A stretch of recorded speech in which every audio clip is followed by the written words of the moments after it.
Hello and welcome to you all in doctor Y S Rathore classes. आज की इस video में हम लोग चर्चा करने वाले हैं। ये है छत्रपति साहू जी महाराज कानपुर विश्वविद्यालय का इंग्लिश लिटरेचर का पेपर। इस वीडियो में क्वेश्चन नंबर 70 से लेकर क्वेश्चन नंबर 100 तक के मल्टीपल चॉइस क्वेश्चंस के आंसर्स, डिस्कशन एवं ज़रूरी एक्सप्लेनेशंस दिया गया है। इस सीरीज़ का 3 वीडियो छोटे छोटे पहले ही आ चुके हैं, जिसमें क्वेश्चन नंबर 1 से लेकर के 75 तक के क्वेश्चंस के आंसर्स उसमें हैं। उन वीडियो को ज़रूर देखिए। इस वीडियो में क्वेश्चन नंबर 76 से आगे के क्वेश्चन है। Question number 76, introduced blank verse into English. English में ब्लैंक वर्स लेकर के कौन आया है, किसने इंट्रोड्यूस किया? इस क्वेश्चन का आंसर ढूंढते हैं कि ब्लैंक वर्स को लेकर आए अर्ल ऑफ सरे। सेक्शन 20 सही है, इन्होंने एनीड का इंग्लिश में ट्रांसलेशन किया था ब्लैंक वर्स में, तब से शुरुआत है। Question number 77, the terza rima as a lines. कितने लाइन का स्टंजा होता है? टर्जा यानी 3। 77 का सही है ऑप्शन है सी। 78 है, an epic is a poem. एक एपिक कैसी पोएम होती है? Long narrative, short narrative. पहले मैं बता दूं, इसका आंसर है लॉन्ग नरेटिव होती है। बाकी का ऑप्शन इधर आके पढ़ लेते हैं। मीडियम नरेटिव और नन ऑफ द अबव में से कुछ भी नहीं है। ठीक। 79 है, what is a dramatic monologue. Dramatic monologue क्या होता है? तो ड्रामेटिक मोनोलॉग क्या है? ड्रामेटिक मोनोलॉग, इसको यहाँ पे जो उन्होंने दिया है, ड्रामेटिक मोनोलॉग एक तरह से होती है क्या होती है? पोएम होती है। A poem in form of speech होती है। तो ये क्वेश्चन ही थोड़ा गड़बड़ है। तो वैसे अगर इसका हम ऑप्शन इन्हीं में से ढूंढना हो तो सी लगाएंगे, ए स्पीच। ये स्पीच नहीं है, बल्कि कहा जाए a poem in form of speech, ऐसे होता है। क्वेश्चन नंबर 80 है, the heroic couplet was first used by. पहली बार हीरोइक कपलेट का यूज किसने किया था? ये किया था चौसर ने। और चौसर ने किसमें? Legend of good woman. आगे चलते हैं। क्वेश्चन नंबर 81 है, elegy is a happy song, nature song, death song, none of the above. अरे भैया, एलेजी कैसी कविता है? Elegy death song. Death song तो डर्ज होते हैं। एलेजी नॉर्मली होती क्या है? एलेजी किसी की डेथ पर एक सॉन्ग होता है। डेथ पर कोई उसको जो है लामेंट करने के लिए, मोर्न करने के लिए लिखता है। लेकिन जब यहाँ इनमें से ही ऑप्शन चुनना है तो हम सी के साथ जाएंगे। ऑप्शन नंबर 8, क्वेश्चन नंबर 82 पे चलते हैं। ड्रामेटिक मोनोलॉग में कितने कैरेक्टर्स होते हैं? देखिए, एक इमेजिनरी स्पीकर होता है, एक इमेजिनरी लिसनर होता है, लेकिन लिसनर तो बिल्कुल ही पैसिव रहता है, इसलिए हम 1 के संग चलेंगे। 82 ए यानी कि 1 एक होता है करेक्टर उसमें। ठीक है। 83 पे चलते हैं। अलेक्जेंडर पोप बिलोंग टू, किस एज के थे? तो अलेक्जेंडर पोप थे किस एज के, आप बताइए? तो वो थे ऑगस्टन एज, जो 1700 से 1745 यानी 1700 से लेकर 1745 तक की जो एज है, एज ऑफ अलेक्जेंडर पोप भी कहा जाता है। अर्ली 18th सेंचुरी पीरियड था ये, कोई उस एज के थे। इसका ऑप्शन सही है सी। 84 में चलते हैं। Alexander pope was the great master of. सबसे बड़े मास्टर किसके थे? तो आपको बता दें, वो सबसे बड़े मास्टर थे द हीरोइक कपलेट के। हीरोइक कपलेट को बहुत ढंग से संभाला उन्होंने। अपना रेप ऑफ द लॉक वगैरह इन सब में उन्होंने हीरो कपलेट में लिखा।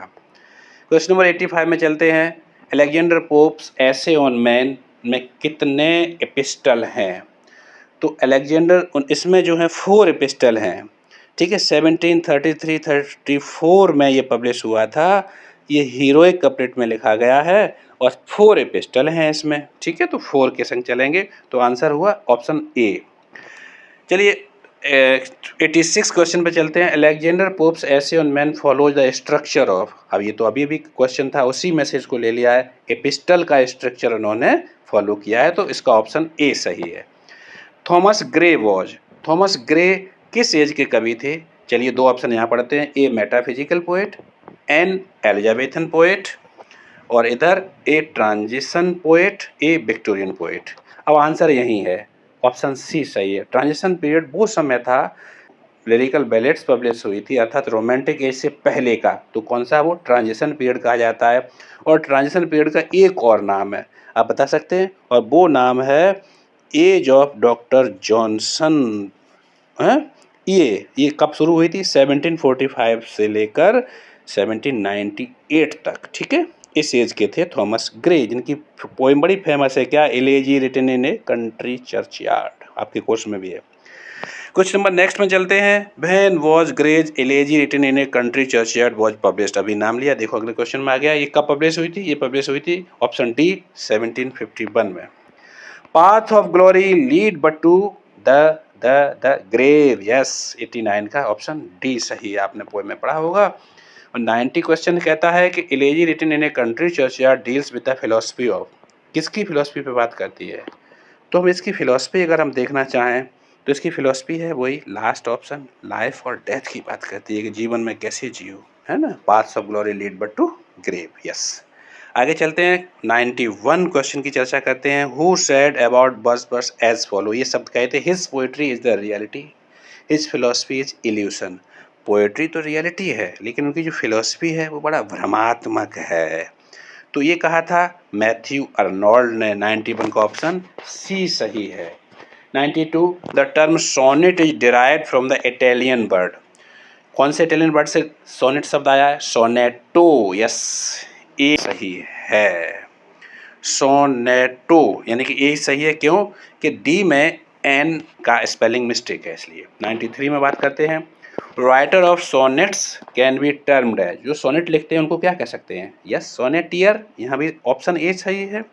94 में curtal sonnet comprises of, curtal sonnet किसने, इसमें कितनी लाइन्स होती हैं, मतलब ये पूछने की उन्होंने पूछा है, तो कर्टल सोनेट में वैसे 10.5 यानी कि 11 लाइन कहते हैं इसको, ये पेट्रार्कन सोनेट का 3/4 होता है।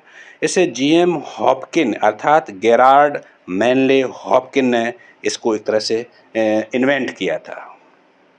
चलिए, तो आपकी समझ में आ गया, 11 लाइन्स, ए सही है।